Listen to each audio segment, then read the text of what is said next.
The hidden truth about luxury cruising. Your cabin choice can make or break your experience, even with the best cruise lines in the world.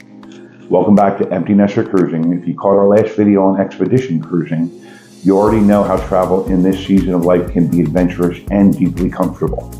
Your stateroom. But this isn't about choosing between an inside cabin and a balcony. This is about understanding the subtle differences that elevate a luxury cruise into a truly personal experience. For couples like us who spent decades putting everyone else first, it's finally time to make some choices based on your own comfort and style. And that starts with the room you'll call home at sea. So let's decode some of the cruise industry's favorite marketing fluff. Unlike mainstream lines, luxury cruise companies use their own naming conventions, and sometimes those names sound more impressive than the room really actually is. So here's what you need to know. Regent 7 Seas calls every room a suite, even their entry-level ones. The deluxe veranda suite, it's their most basic. Silversea's classic and superior veranda suites are identical in size. The only difference is location. Oceania has a concierge-level veranda that's nearly identical to their standard veranda, except for some added perks. Not more space, just added perks. Crystal starts true suite-style cabins at the penthouse level. Below that, it's more like a standard balcony stateroom. Ignore the label and look at three things instead. Square footage, layout and storage, included amenities. Also, dig into the bathroom layouts. They're kind of important too. Double vanities or separate shower and tub combos can make daily life on board smoother for couples. Storage matters too, especially on longer voyages and cold voyages, for lack of a better word. You know, you're going to the Arctic or the Antarctic or Antarctica. You're going to need layers and thick clothing that's going to take up more space than if you were going to the Galapagos where it's warm and you're wearing arguably t-shirts and bathing suits all the time. Silversea and Seabourn do well here. Some of Oceania's older ships, not so much on the storage. Next, where your cabin is located. Let's start with stability. If you're prone to motion sickness, choose a cabin midship on a lower deck. So midship from front to back, okay? So, we'll go this way. This is the front of the ship. This is the back of the ship. You want to be as close to the middle as possible.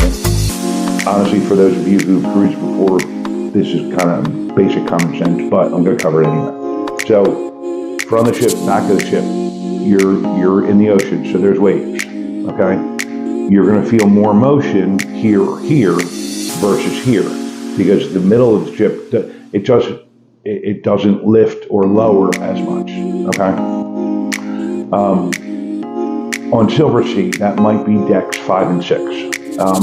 We're also talking midship, top to bottom too, for that same reason. You know, the lower you are or the higher you are, the more movement you're going to feel.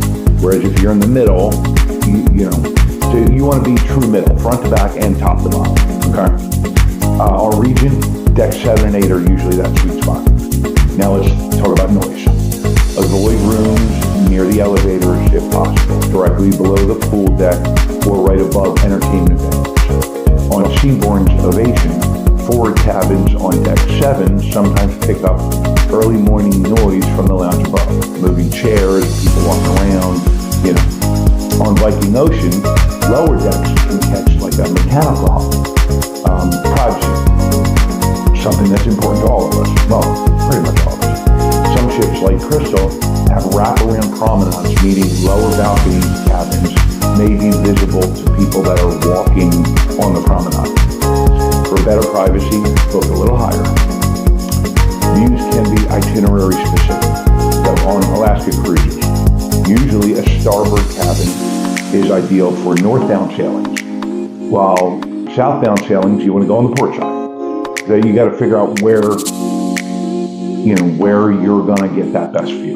And your travel agent can help you with that. You can look at deck plans, you can look at that itinerary, and also don't forget about convenience. If you want to be close to the main dining room or the spa, study that ship map before you book. Figure out what rooms are acceptable to you. Walking from one end of the ship to the other several times a day might not seem like a big deal, but after a full day in port, it adds up, even on those smaller ships. So let's talk about value.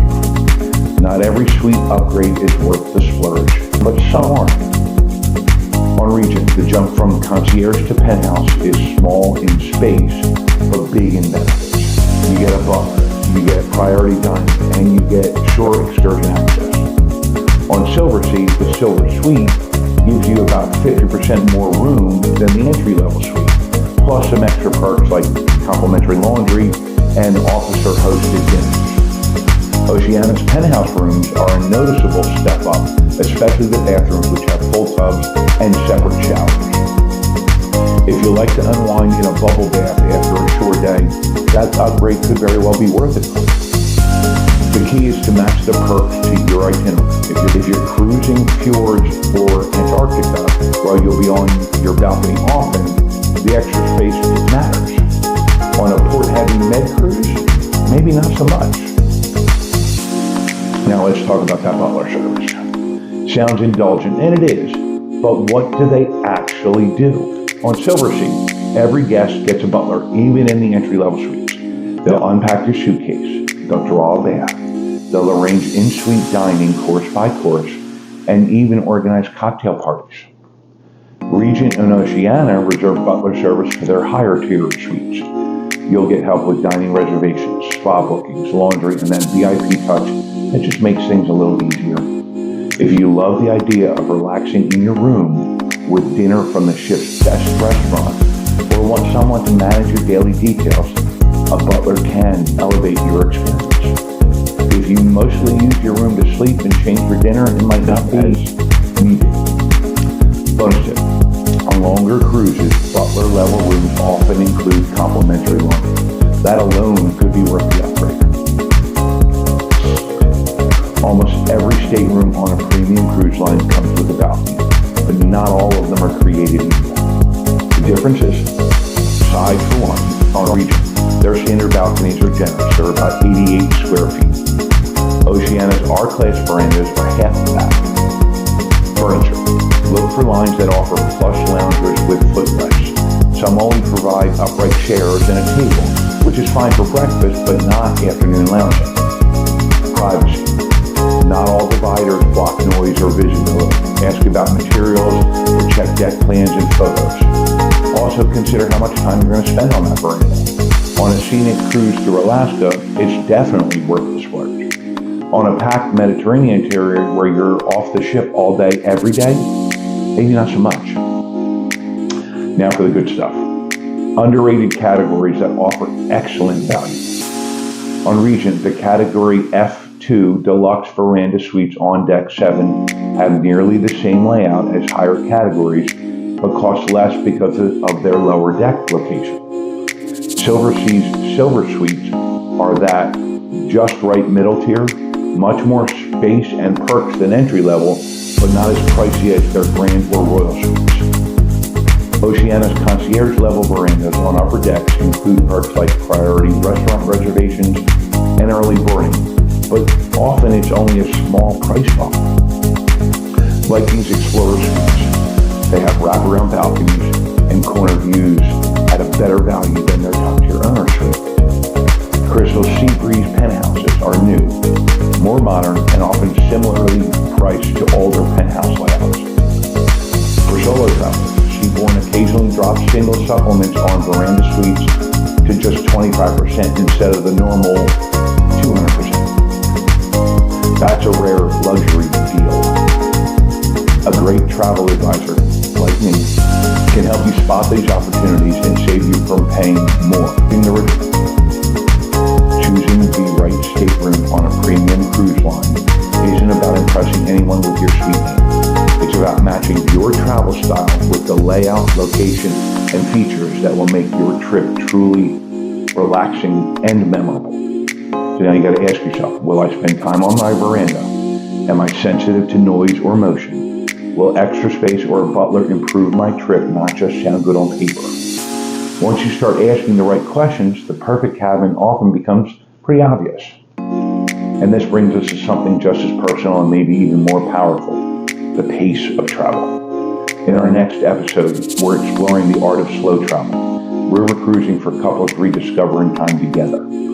If you've ever wondered whether a river cruise could be your next favorite way to explore Europe or Asia, you won't want to miss it. If you're ready to find the perfect stateroom for your next cruise, whether you're after a quiet hideaway, a suite with a view, or just the best value, I'd love to help. Click the link in the description to set up a free consultation. And don't forget to like, subscribe, and turn on the notification bell so you don't miss that next value on river cruising for couples. Got a question about cabin selection? Drop it in the comments. I always read them. Until next time, happy cruising.